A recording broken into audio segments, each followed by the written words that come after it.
de suite. Alors bonjour, je suis Mylène Sou, chargée de mission valorisation des recherches et innovation culturelle. Il se trouve qu'en fait on connaît très bien Carole Tourini du Fab Lab parce qu'on collabore avec toi, Carole. Merci d'avoir accepté, Carole, de jouer le jeu de cette première webconférence interrégionale.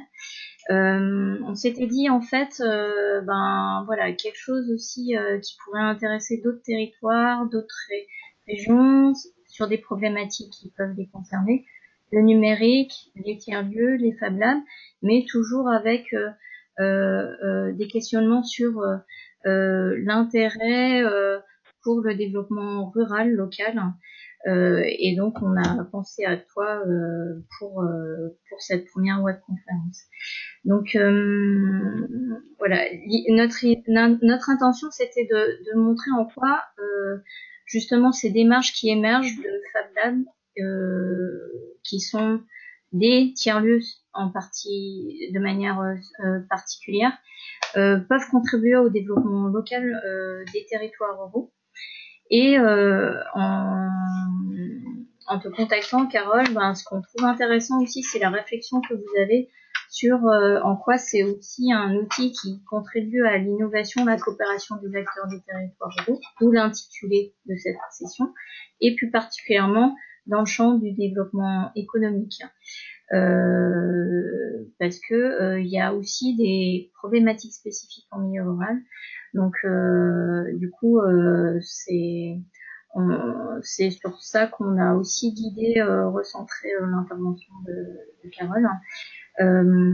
Donc, voilà, Carole, est-ce que tu pourrais nous présenter ce qu'est le Vite Fab Lab et progressivement nous expliquer quelle réflexion vous menez en termes d'action, de projet, d'exploration, d'expérimentation en direction des acteurs du tissu économique. Quelles sont les problématiques du rural et comment vous essayez de travailler avec eux, en sachant que en fait régulièrement en fait vous engagez de nouvelles actions, vous explorez, voilà. Carole, du coup à toi la parole. Merci. Voilà. Donc, Carole Tourini du 8 Fab Lab. Je vais effectivement essayer de vous expliquer ce qui se passe dans ces lieux et en particulier au 8. Donc, les Fab Labs, d'une manière générale, en deux mots, c'est un concept qui nous vient des États-Unis. C'est des laboratoires de fabrication, des lieux qui sont ouverts à tous les publics, professionnels, grand public, collectivités. Et dans ces lieux, on trouve des machines à commande numérique qui sont mises à la disposition de ces publics pour réaliser des projets ou fabriquer des objets. Donc ce concept a très bien fonctionné. Il est né dans les années 2000. Et il s'est développé à travers le monde et aujourd'hui on trouve plus de 1000 Fab Labs dans le monde et on va dire une centaine en France. Donc ce concept de Fab Lab qui a été inventé par le MIT, l'Institut de technologie du Massachusetts, comporte un volet machine, donc un parc machine qui est obligatoire. Donc ce ne sont que des machines à commande numérique, imprimantes 3D, scanners 3D, découpeuses laser, fraiseuses numériques, plotteurs de découpe et tout ce qui concerne l'électronique. Et ce sont aussi des lieux qui sont basés sur des mécanismes d'échange, de coopération, d'interdisciplinarité, d'apprentissage par le faire et par les pairs. Voilà, tout un tas de mécanismes qui sont censés favoriser l'innovation. L'intérêt d'avoir des règles de fonctionnement et des outils communs, c'est justement de coopérer et de pouvoir s'échanger des solutions entre Fab Labs d'un bout à l'autre du monde. Alors le 8 Fab Lab plus spécifiquement, on existe depuis 2014. L'origine du projet, c'est l'appel à projet national pour la création de Fab Lab de 2013 qui avait été proposé par le ministère du redressement productif à l'époque et dont nous sommes sortis lauréats. Au départ, il y avait 4 porteurs de projets. Et on a simplement fait des réunions publiques sur le territoire par voie de presse et puis en alertant nos réseaux. On pensait avoir une dizaine de personnes qui étaient à la première réunion. Et on s'est retrouvé en fait avec 60 personnes à la première réunion qui étaient non seulement intéressées, mais qui voulaient participer et être partie prenante du projet. Donc très rapidement, en fait, les quatre porteurs de projets d'origine ont décidé d'ouvrir complètement le projet et de créer une société coopérative d'intérêt collectif où on a démarré à 63 sociétaires. Aujourd'hui, on est 74. Donc ces sociétaires, il y a 3 collectivités locales, une vingtaine d'entreprises, une dizaine d'associations et le reste, ce sont des particuliers. Donc pour vous présenter quand même le 8 Fab Lab, donc ce sont des outils, on l'a vu on a tous les outils recommandés par le MIT puisqu'on est labellisé au MIT. On a donc une vingtaine de machines avec 9 technos et on a 2 machines spécifiques qu'on est seul à avoir en Europe, on peut dire. C'est la Méga 3D, donc je ne sais pas si tout le monde voit la présentation, hein, j'ai oublié de dire, je fais une présentation, il y a des images. Voilà, en tapant sur écran, normalement, vous devriez tomber sur cette présentation. Donc, la Méga 3D, qui est une imprimante 3D très grand format qui peut imprimer jusqu'à 2 mètres cubes. Donc là, on voit, c'est le plateau qui descend et qui peut imprimer jusqu'au sol. Et puis, on a une imprimante 3D céramique qui imprime de la terre. J'y reviendrai pour vous parler d'un projet autour de cette machine après. Le 8 Fab Lab, c'est des espaces, évidemment. Alors, je crois qu'il y a un décalage entre les photos et ce que je dis, mais ça va arriver. On a 600 mètres carrés de locaux. Donc, comme il y a des gens de toute la France, j'ai oublié de préciser qu'on était installé dans la Drôme, dans la vallée de la Drôme. C'est sur une commune de 8000 habitants et on est installé en plein cœur du centre-bourg moyenâgeux dans un bâtiment du 15e siècle. On a 3 étages. Donc, au rez-de-chaussée, le plateau technique et ensuite, au 2e et au 3e, un espace de coworking où on a 13 résidents et une vingtaine de nomades, et puis des salles de formation et de réunion, et évidemment des espaces collectifs, cuisine, tisanerie, pour du coup la quarantaine de personnes en fait qu'on a quotidiennement sur le lieu. Et la ville, c'est Cray. Et la ville, c'est Cray, pardon, tout à fait, la ville de Cray. Un Fab Lab, c'est aussi et surtout, en fait, c'est vraiment un point essentiel, une communauté. Alors, qui démarre avec l'équipe du 8. Hein, nous, on est 7 aujourd'hui et on est en cours de recherche pour peut-être une 8e personne. Ensuite, ce sont les usagers, évidemment. On a à peu près 500 usagers par an et 2000 visiteurs sur le site. Et après, c'est tous les partenaires, entreprises, institutions, collectivités, des experts métiers, qui constituent une communauté qu'on ne sait plus quantifier depuis presque 2 ans et qui a largement dépassé le millier de personnes. Voilà, donc l'ensemble de ces ingrédients, on va dire l'équipe, le coworking, les experts, le reste de la communauté, constitue une plateforme d'innovation qui fonctionne donc sur les mécanismes d'échange de coopération qui sont à l'œuvre dans tous les Fab Labs. Et nous, on a vraiment une démarche parce que notre président, enfin, il y a un des membres fondateurs et designer, donc on a vraiment intégré tout un tas de techniques liées au design et à tout ce qui est innovation collaborative, au design d'usage, parce qu'on essaye de toujours mettre l'usager vraiment au centre de tous les processus. Et on est également Living Lab, puisqu'on ne se contente pas de créer des objets, on les teste aussi sur place, où on permet aux créateurs de tester leurs projets auprès d'usagers. Alors au niveau de nos activités, je vais balayer rapidement un peu toutes les activités. L'activité principale, c'est évidemment de former les gens sur ces fameuses machines à commande numérique pour qu'ensuite ils viennent les louer. Donc ils réservent une fois, ils doivent se former au préalable et ensuite ils réservent une heure, une journée, une semaine, une machine dont ils ont besoin pour réaliser leur projet. En dehors de ce cœur de métier, on a tout un tas de services et d'autres activités, dont une grosse part autour de la médiation. Donc, on a un club ado, on fait beaucoup d'ateliers à destination des enfants, mais aussi des adultes sur de l'initiation à la fabrication, à la conception, au logiciel, etc. On a toujours dans la partie médiation un gros volet animation parce qu'on nous demande beaucoup d'animation, voilà, sur des fêtes de la science, dans des médiathèques. Là, c'est une fête de la nature et on met en place des dispositifs sur les différentes thématiques, ce qui permet en même temps de faire tester aux gens des technologies.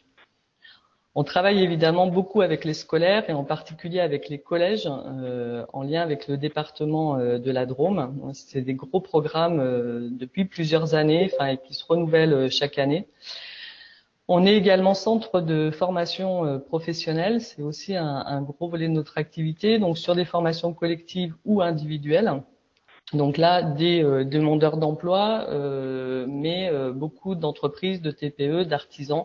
On travaille beaucoup avec les chambres de métiers et de l'artisanat ou des entreprises qui ont des besoins spécifiques. On accueille chaque année une résidence d'artistes une semaine. Voilà, on a des formats complètement ouverts et libres le jeudi soir où on a un atelier réparation et un open bidouille. C'est un temps où en fait on vient se faire se rencontrer des porteurs de projets, des compétences pour essayer de créer des projets collaboratifs et des développements de projets collaboratifs. Voilà, on a tout un tas donc je vous parlais d'innovation collaborative.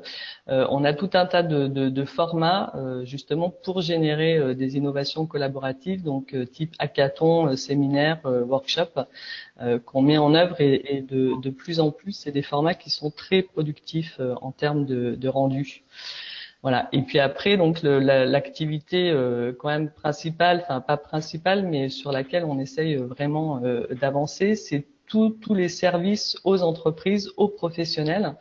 Donc pour les accompagner dans leurs projets de prototypage, de recherche et développement, de développement de projets, de process. On fait de l'accompagnement personnalisé, parfois de la sous-traitance quand il n'y a pas d'autre solution, et on organise des résidences ou des temps ou des accompagnements beaucoup plus longs du début à la fin pour faire de l'accélération de projet. Voilà, alors je vais vous donner quatre exemples de projets. Toujours compliqué de choisir les exemples. Voilà, quatre exemples parce qu'on commence à en avoir beaucoup, qui me semblent assez représentatifs de ce qui peut se produire dans les Fab Labs et ce que ça peut provoquer sur un territoire. Donc le premier, c'est Barthélémière. En fait, sur Cré, il y a une grosse fonderie d'art. Et le gérant de cette fonderie est sociétaire du 8 Fab Lab. Voilà, c'était pas n'importe quelle entreprise. N'empêche que quand le Fab Lab a ouvert, il est venu se former sur des petites machines pour des projets perso en l'occurrence. Et au bout d'un moment, évidemment, il a eu l'idée d'un projet pour la fonderie, et c'était de faire de l'agrandissement de sculptures en utilisant l'impression 3D. Donc on a fait des tests sur les petites machines, ça fonctionnait très bien, et du coup évidemment il avait besoin de trouver une machine grand format. Le principe c'est que les sculpteurs font leurs pièces en petit, enfin à la taille qu'ils veulent, on scanne la pièce et ensuite on peut imprimer à la taille plus grande, enfin à la taille finale souhaitée. Voilà, donc ils ont cherché une machine grand format, ils ont difficilement trouvé une équipe à Berlin qui démarrait un projet, donc la machine n'existait pas encore, c'était un début de proto. N'ayant rien trouvé d'autre, ils se sont dit on va attendre que la machine sorte. Ils ont rappelé, ils sont retournés à Berlin une deuxième fois. Et nous, entre-temps, au Fab Lab, on avait rencontré un prof de techno et un chef d'entreprise qui bossaient ensemble sur un projet de vélo couché et qui voulaient sortir la coque du vélo.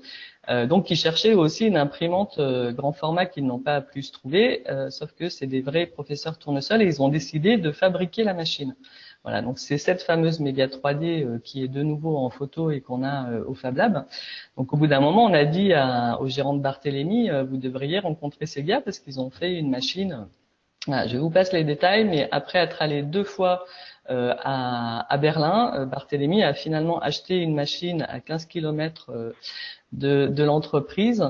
Une première machine où ils ont sorti, donc là on le voit, c'est du PLA, c'est du plastique.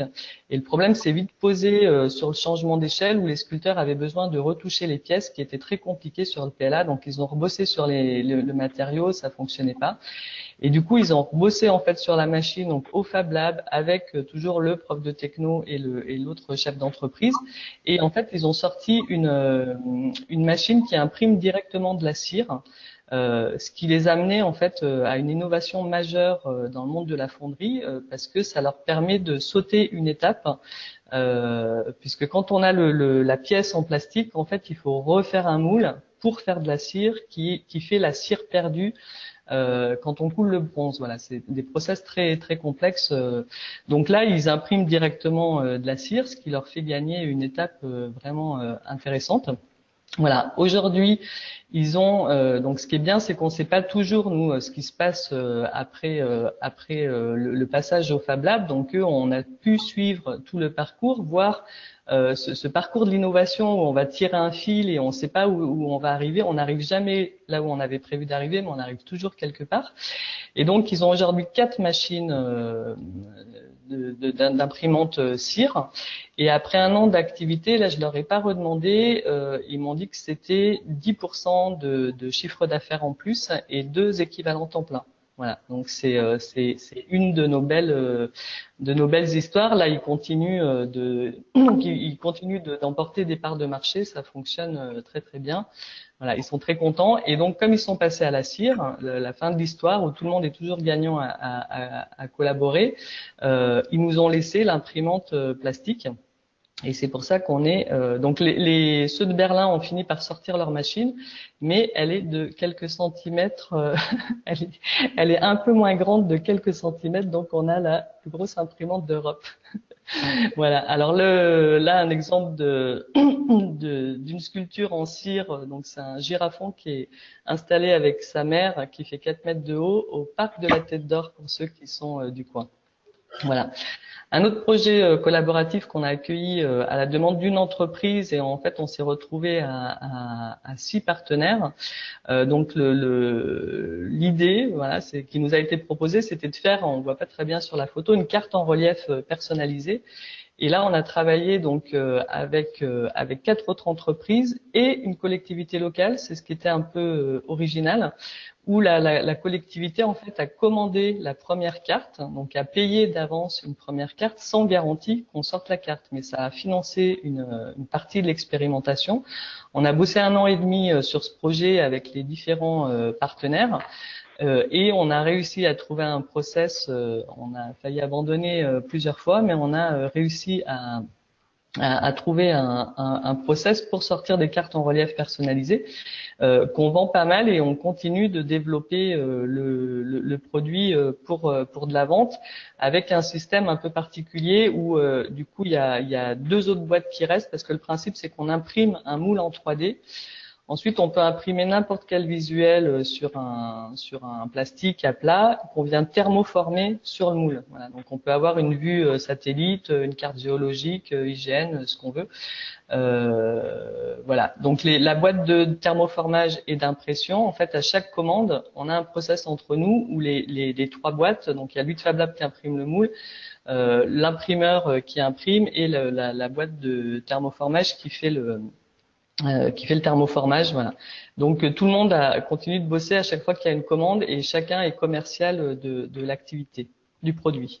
Et juste une question, c'est bien des entreprises du territoire et la collectivité. Oui, là, ouais, tout à fait. C'est des entreprises du territoire. La collectivité, c'est une collectivité C'est la communauté de communes voisine en fait. C'est pas exactement celle où on est, mais qui est très très proche d'où on est.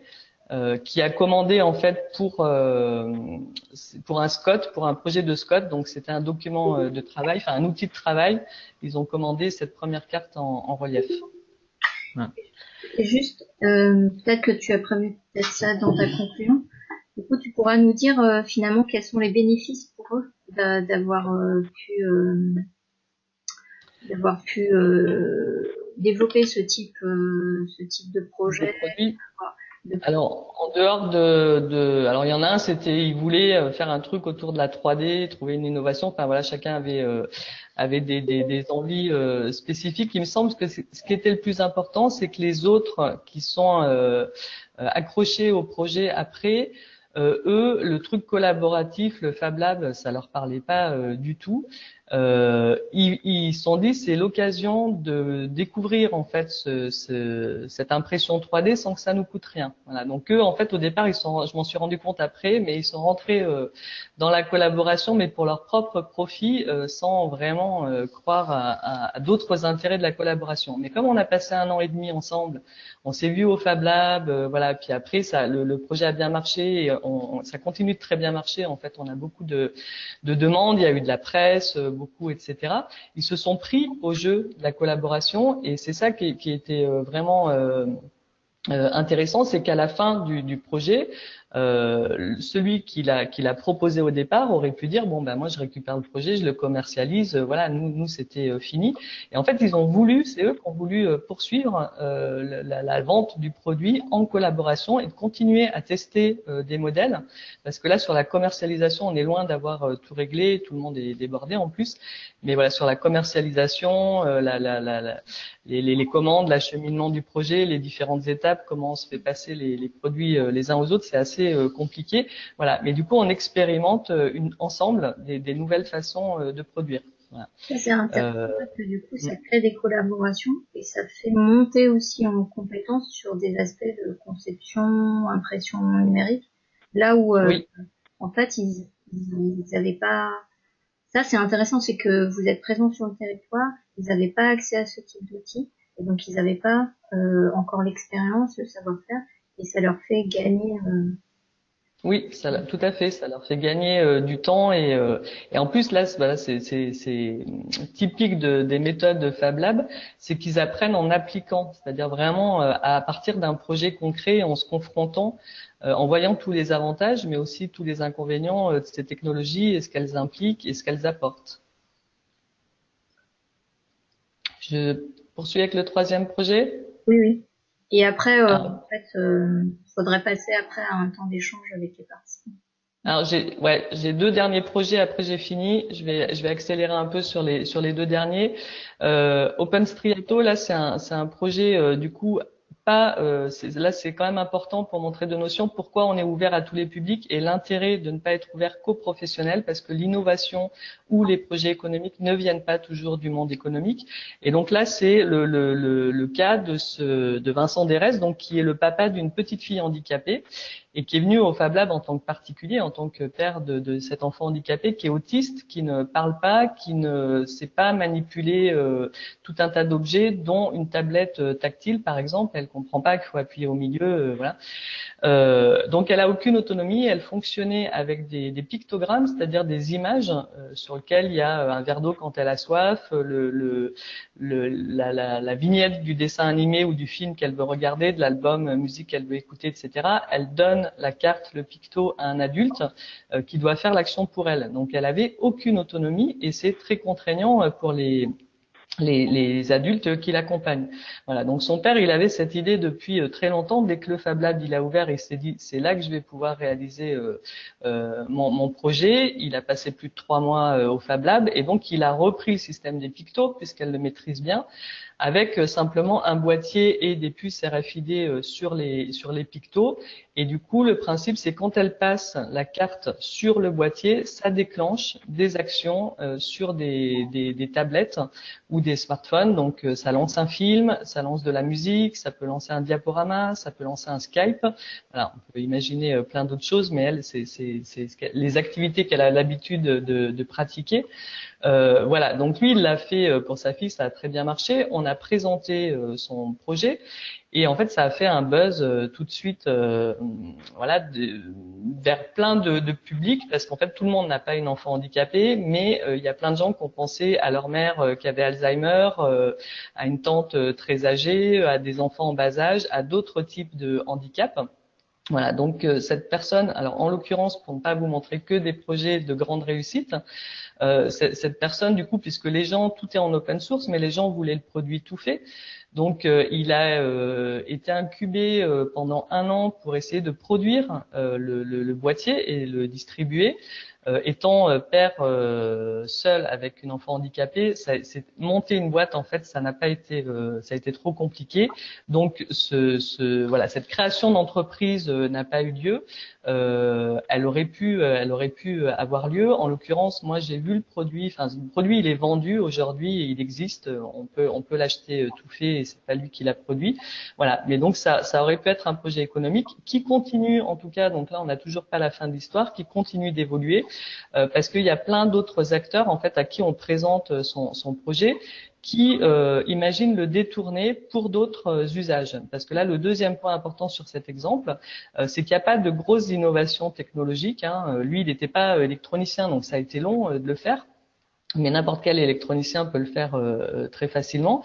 Là, l'innovation, c'était une innovation d'usage, justement, parce qu'il a pensé à utiliser une technologie pour répondre à un besoin. Voilà. Et là, on a plein d'autres acteurs qui reprennent cette technologie pour d'autres usages. Et en particulier, on a fait un hackathon en décembre là, autour du maintien à domicile des personnes âgées.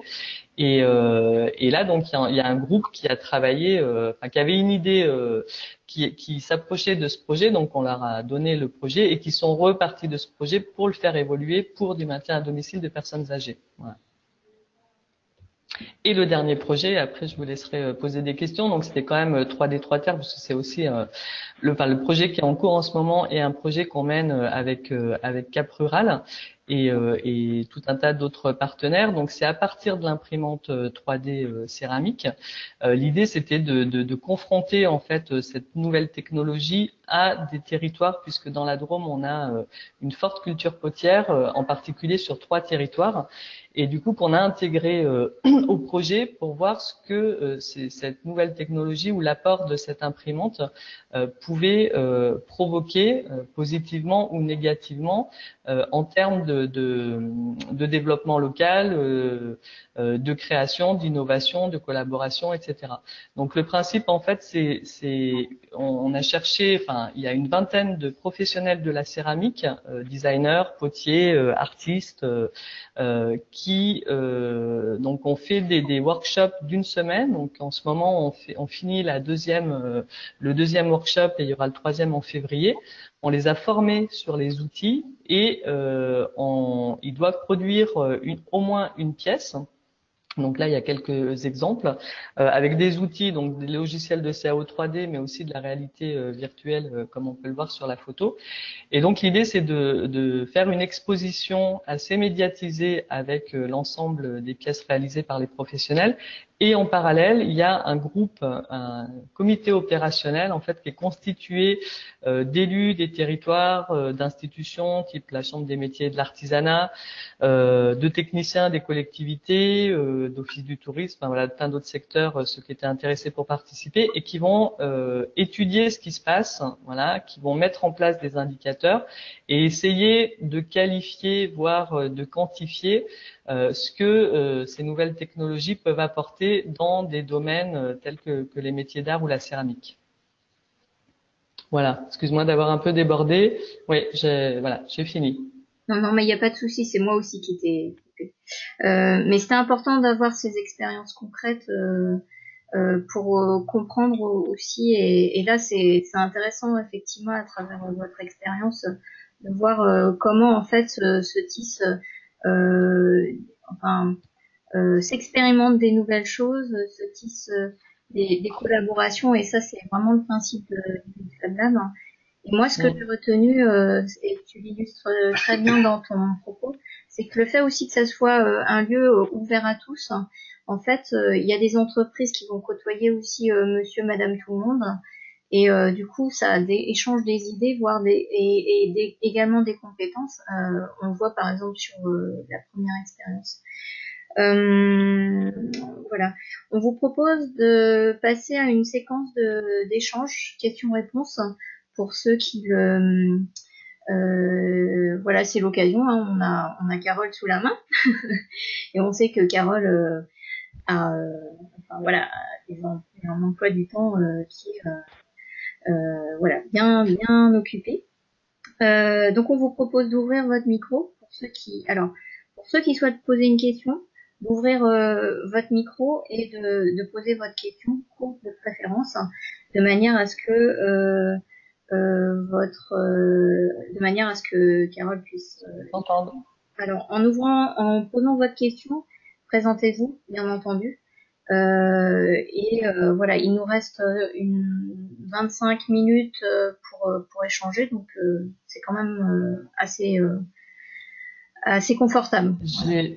J'ai vu, je viens de voir passer une question écrite.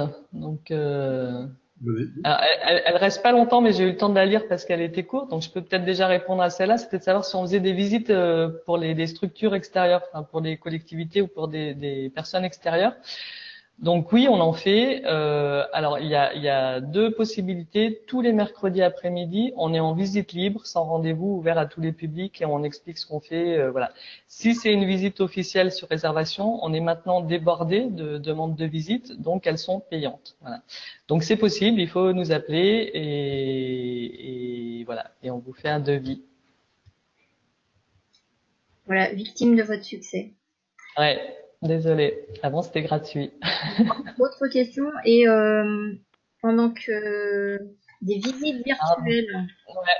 Alors pas encore parce que les cordonniers où ils sont toujours les plus mal chaussés, on n'a pas assez on n'a pas eu le temps de mettre ça en place. On a les outils mais voilà, je sais pas quand on le fera mais pour l'instant ça n'existe pas encore. Alors, pour ordonner, vous pouvez poser votre question d'abord par chat et je vous donnerai la parole. Donc, j'ai compris que Virginie voulait poser une deuxième question. C'est ça, Virginie? Donc, à toi la parole.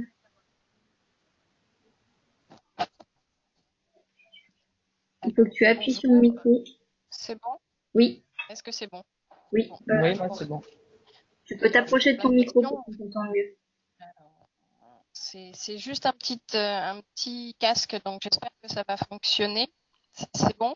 Ouais, c'est bon. Oui, ma question au départ était sur les visites. Effectivement, je serais intéressée pour faire une visite car on est sur un projet de création de Fab Lab autour d'une pépinière d'entreprise. Voilà, donc effectivement, je suis très intéressée pour faire une visite et qu'on puisse monter notre parc machine également. Donc, on va dire, en plein benchmark et donc, du coup, forcément, votre structure et vos projets nous intéressent. Oui, j'avais posé la question, est-ce que le PDF sera disponible? Parce que j'ai noté quelques petites choses, mais pas le temps forcément de tout noter. Si Carole est d'accord. Présentation? Oui, bien sûr. Hein.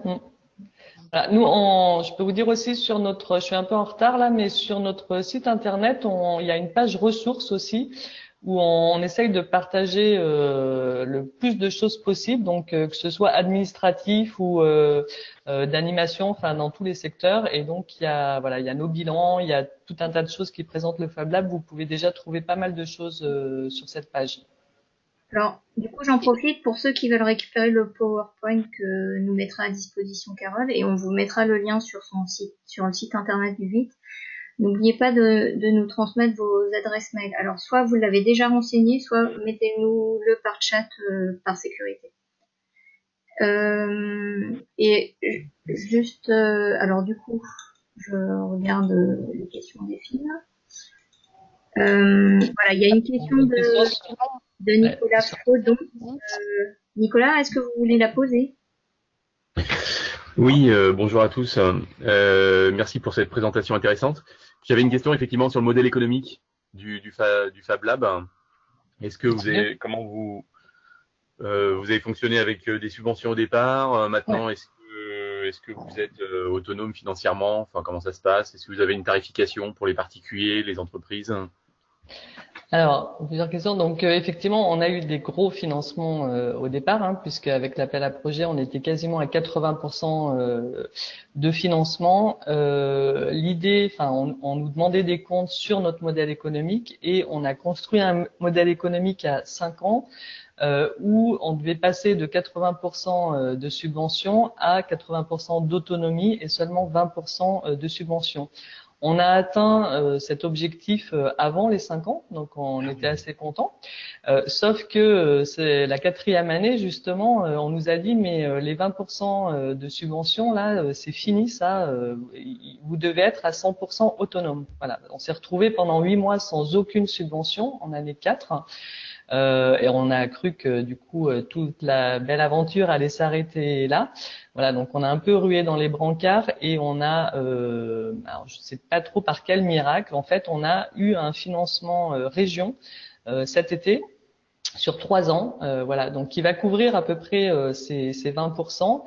Voilà, du coup on est encore tranquille 2 ans et l'idée c'est qu'on a 2 ans de nouveau pour remouliner notre modèle économique et trouver un nouveau modèle économique à 100% d'autonomie. Voilà. Donc ça c'est pas encore gagné, voilà. Donc pour arriver à ce 80% d'autonomie, voire ce 100% d'autonomie, c'est effectivement des services rentables, voilà, qui sont payés au juste prix, pour compenser en fait tout un tas de services qui sont gratuits pour certains ou à très bas coût, enfin voilà, qui ne sont pas complètement rentabilisés. Donc tout ce qui est autour de la médiation, enfin permettre d'accueillir tous les publics, etc. Ça fait partie du principe du Fab Lab. Il faut qu'il y ait des formats très peu chers ou gratuits si on veut que ça fonctionne.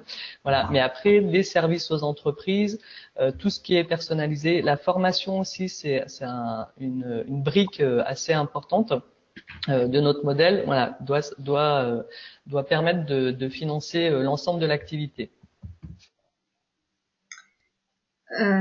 D'accord, très bien, merci pour cette réponse. Il y a une deuxième question, enfin une question suivante de Rémi Donadieu, donc de l'agence Éco-Chablais Léman Développement de Haute-Savoie. Rémi, est-ce que je vous laisse vous poser la question? Ah. Alors en fait, la question de Rémi, c'est quel soutien vous apportent les collectivités locales au-delà du premier appel à projet national? Alors les collectivités vraiment locales, nous c'est donc une petite ville quand même, et du coup des petites communautés de communes. Enfin, on a 2 communautés de communes imbriquées, c'est un truc un peu spécial chez nous. On est quand même en milieu rural, donc elles ont très peu de moyens et en plus pas spécialement la volonté de nous aider, enfin pas de nous aider d'ailleurs, d'aider. Enfin, c'est pas dans leur politique de financer les projets des acteurs de leur territoire. Voilà, c'est pour tout le monde pareil. Donc on a très peu de soutien, pour dire quasiment aucun. Enfin voilà, on arrive à choper 200 € pour un hackathon ou pour un événement particulier quand on leur demande, mais globalement ils nous financent pas. Ils sont intervenus en tant que sociétaires, donc ils ont des parts qu'ils peuvent récupérer à tout moment, mais il n'y a pas de subvention de la part des collectivités locales. Donc quand on a été très en difficulté là, qu'on a dit nous voilà, soit on disparaît, soit on part sur un autre territoire en fait qui voudra de nous, puisque du coup si personne veut financer, voilà, donc ça a un peu remué le territoire. Et là on est en train de voir avec eux parce que c'est ce qu'on fait avec le département. Tout à l'heure j'ai pas fini. Après l'État en fait c'est le département de la Drôme qui a beaucoup pris le relais sur le financement du Fab Lab, et puis avec ces histoires de compétences là, ils ont plus la compétence économique, ils ne peuvent plus nous financer, et en fait on est sous marché public avec le département, c'est-à-dire qu'ils nous font bosser, voilà. Et donc on a essayé d'expliquer aux collectivités locales, vous voulez pas nous financer, mais au moins, enfin vous avez vous aussi un moyen de collaborer avec vos acteurs, de les intégrer dans vos politiques et de nous faire travailler, de nous faire connaître. Enfin voilà, il y a plein d'autres moyens d'aider les structures, pas uniquement en donnant des subventions, voilà. Et donc là on est un peu sur cette démarche qui commence à donner des choses assez intéressantes. On a travaillé sur un gros projet autour de la mobilité avec une des communautés de communes, voilà, et là de nouveau en partenariat, en appliquant nos méthodes, et je crois que ça les a largement séduits et que ça a été assez productif pour tout le monde.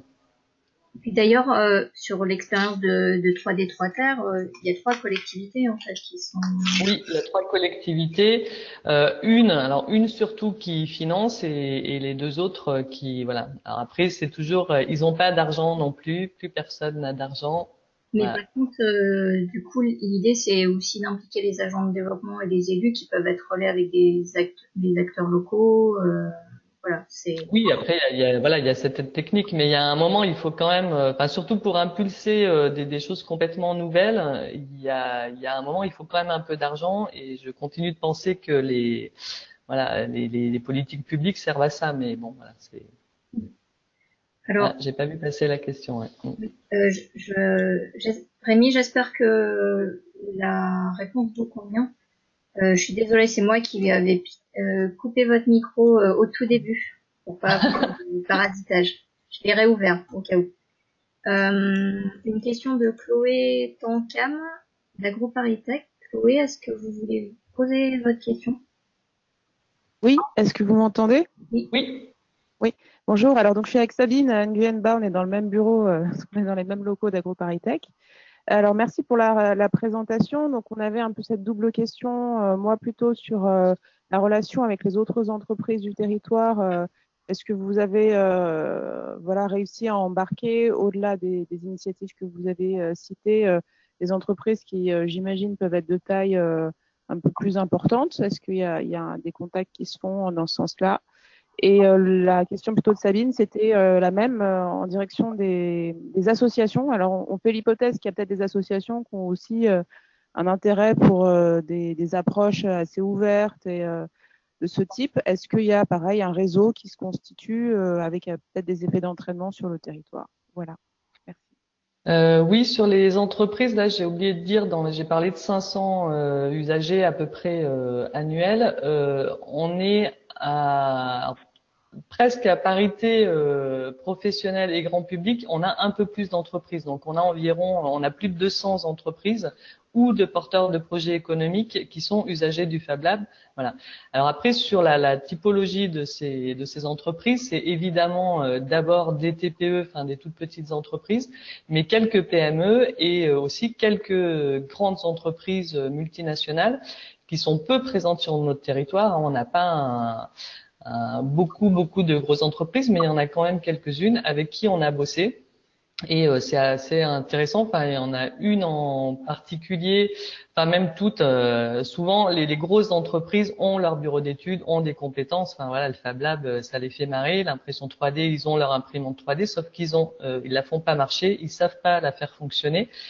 Et donc on finit toujours par intervenir. Soit ils nous demandent une formation, soit voilà on va bosser avec eux pour les faire avancer sur l'impression 3D. Donc c'est encore très mal intégré l'impression 3D dans les entreprises, y compris les très grosses avec des gros bureaux d'études dédiés à l'innovation. Voilà, donc on a un rôle à jouer.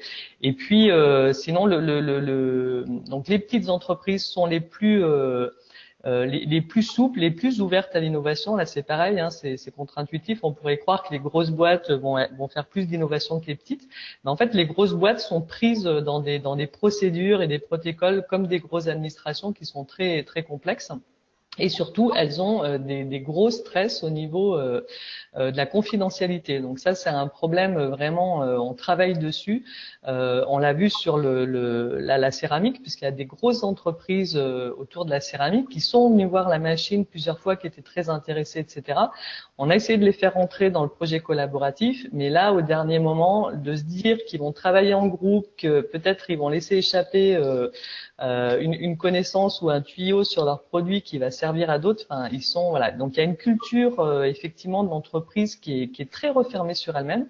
Et pour changer ces pratiques, c'est très long. Voilà. Donc c'est un peu ce qui s'est passé avec Geoprint 3D, c'est qu'à force, voilà, il faut être rassuré, il faut que ça chemine.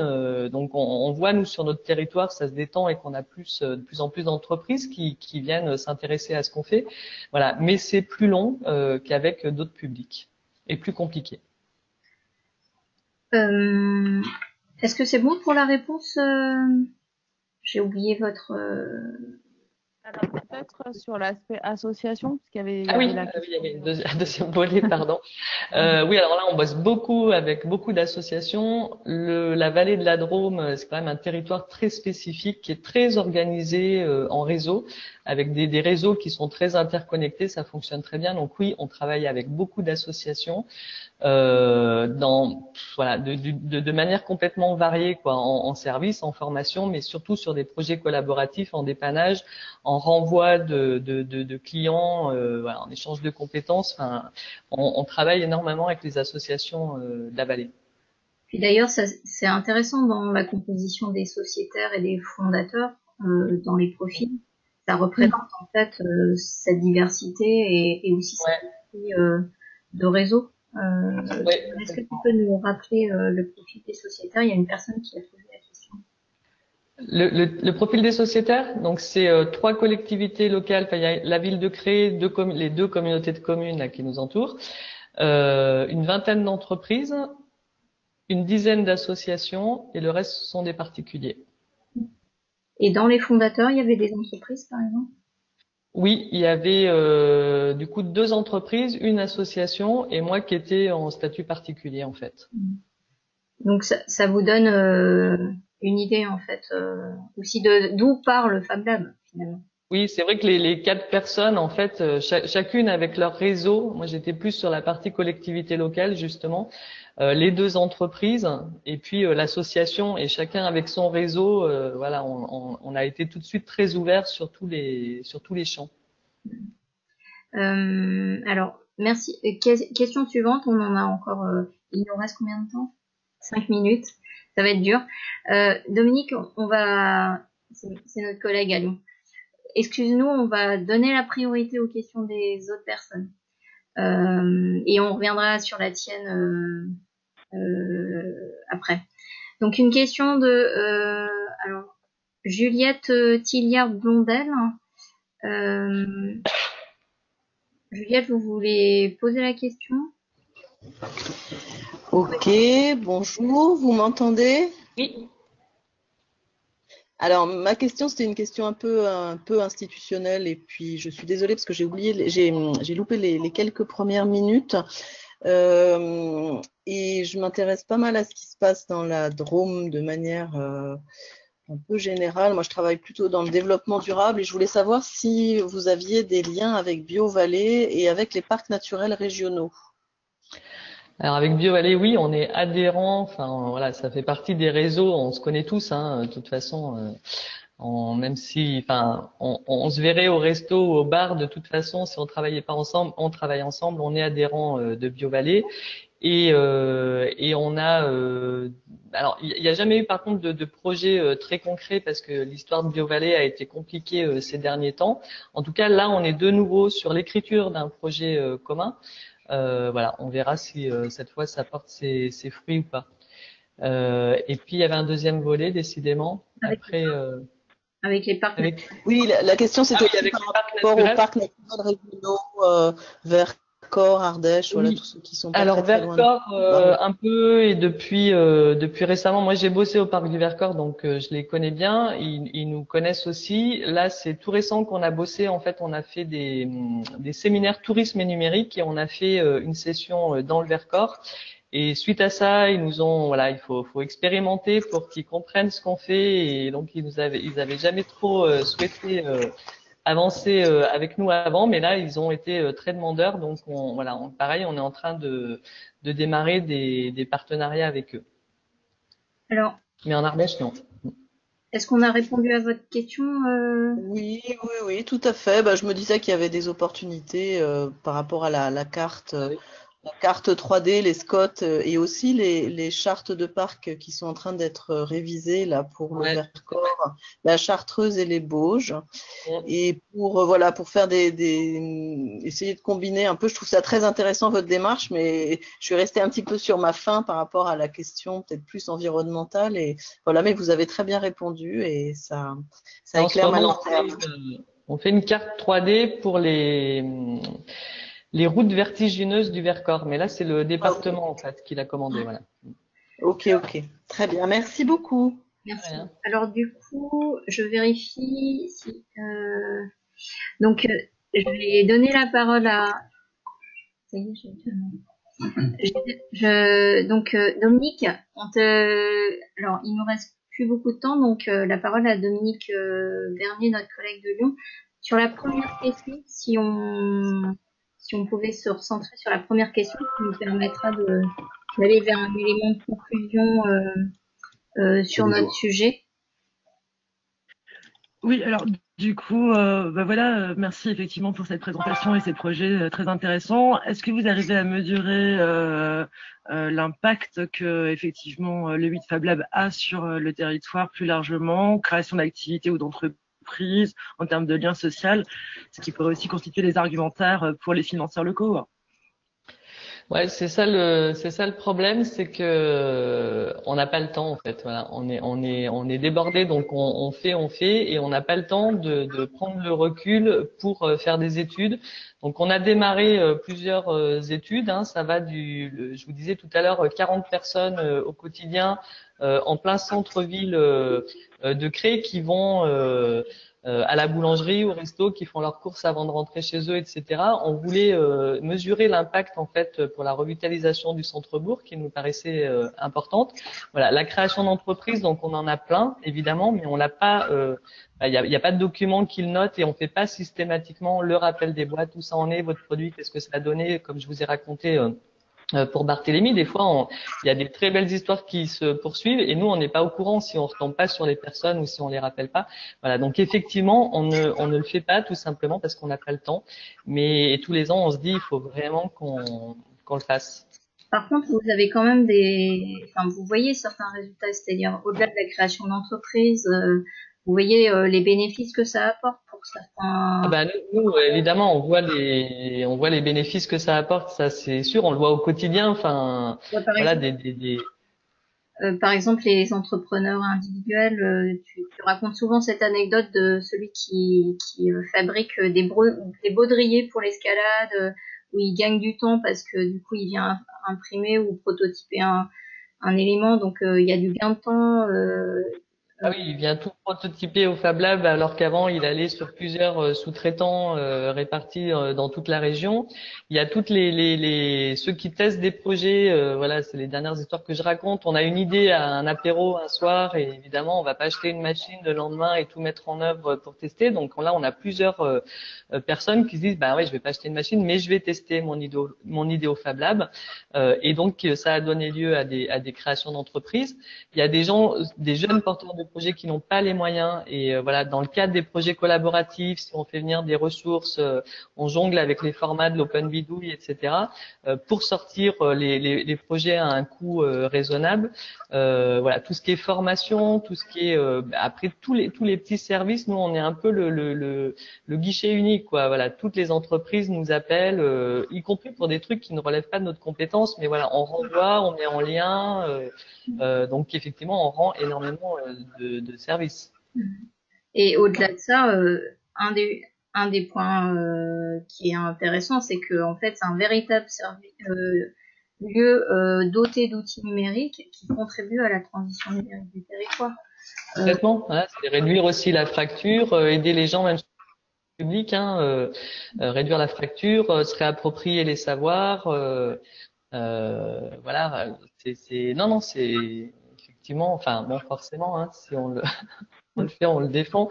On peut réparer des objets. Enfin voilà, c'est énorme tout ce qu'on peut trouver, tout ce qui est le club ado vis-à-vis des scolaires. Voilà, c'est les former sur des outils numériques, mais aussi sur des leviers de transformation en fait que permettent le numérique, qui sont justement plus décentralisés, plus agiles, plus collaboratifs. Voilà, c'est aussi toutes ces notions. Le but, c'est évidemment de changer la société au bout du compte, quoi, changer le monde. Et puis ce qui est intéressant, c'est que vu le profil des entreprises, voilà, elles n'ont pas forcément accès à un tel outil en proximité quand on est en territoire à dominante rurale. Et là, ils ont cet outil-là à proximité.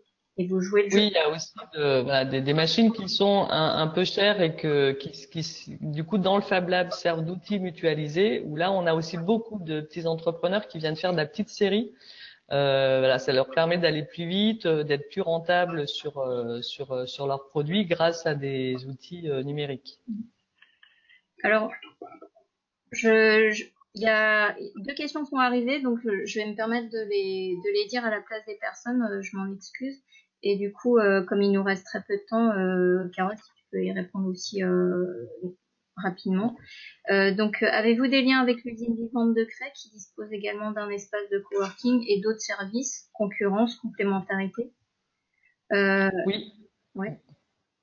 Non, mais avec l'usine, oui, parce que de nouveau, si nous, on savait pas collaborer, on pourrait pas dire aux gens, faut collaborer. Donc, quand on a ouvert l'espace de coworking, l'usine, en fait, il y a 4 espaces de coworking à créer. On est le 4e. Là, on s'est dit, on va pas se pointer là comme ça. Donc, on a réuni tout le monde en disant, voilà, on a cette idée, qu'est-ce que vous en pensez? Et donc, tout le monde a trouvé ça très bien parce que tout le monde était plein et ça nous a permis justement de voir quelles étaient nos spécificités, d'aligner nos tarifs, de travailler en concurrence productive et d'affirmer des spécificités et ceux qui allaient sur des champs, bah, du coup, j'y vais pas, je vais plutôt prendre ce champ-là, etc. On se renvoie les clients, on fait beaucoup de trucs ensemble, on fait des apéros et des repas partagés avec les coworkers d'usine vivante et ceux du 8+. Voilà, il y a eu des créations d'entreprises qui sont nées d'ailleurs de ces rencontres entre les 2 espaces de coworking. Voilà, donc oui, on bosse beaucoup avec eux, ouais. Très bien, merci. Dernière question de Juliette Gilliard-Blondel. Le financement région que vous avez eu, c'est bien tiers-lieu innovant? Non, on ne sait pas exactement ce que c'est. Normalement, c'est du CPER. C'était un vieux dossier. Ça fait 3 ans. C'est pour ça qu'on n'y croyait plus. Ça fait 3 ans. Donc, c'était du CPER qui date de 2016, qui nous a toujours été refusé. Et là, c'est passé, je pense simplement parce que la région a voulu et a été labellisée Fab Région. Le problème, c'est qu'elle ne soutenait aucun Fab Lab, ce qui la foutait mal. Et du coup, ils avaient un dossier sous la main. Donc là, on a vraiment eu du bol, je pense. Il est passé, voilà. Mais en fait, là, justement, tout le monde me demande c'est quoi cette ligne. J'ai regardé les documents hier. Je ne sais pas exactement sur quelle ligne on est, mais c'est pas cette ligne-là où on a, en tant que SKIC, en fait, on a été exclu de cet appel à projet. Oui, c'est ça. L'appel à projet était ouvert à plutôt des structures associatives, hein, parce que je... Ouais. Or, vous avez le choix que ça soit coopératif. Oui. Merci Carole. Donc on arrive vers la fin du temps que tu nous as consacré. Moi-même, j'ai appris encore des choses. Donc,